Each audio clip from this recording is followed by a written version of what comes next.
அனைவருக்கும் வணக்கம். இன்றைக்கு நடிகர் சங்கத்துடைய சார்பாக திரு மறைந்தும் மன்னிக்க வேண்டும், மறைந்தார் என்று சொல்வது தவறான வார்த்தையாக, மறைந்தும் மறையாமல் நம்மோடு வாழ்ந்து கொண்டிருக்கும் திரு விஜயகாந்த் அண்ணன் அவர்களுக்கு ஒரு நினைவேந்தல் விழா.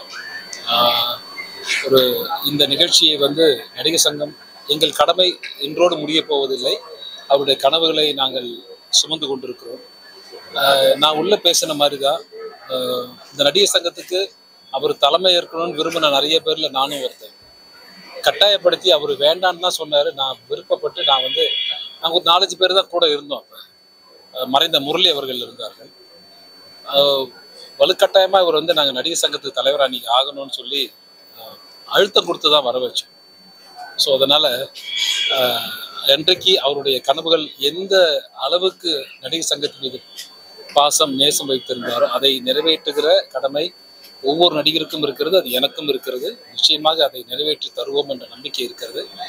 இதுதான் அவருக்கு நாங்கள் செய்கிற நல்ல நல்ல நினைவேந்தலாக இருக்கும் என்று நம்புகிறேன். நன்றி. தேங்க்யூ.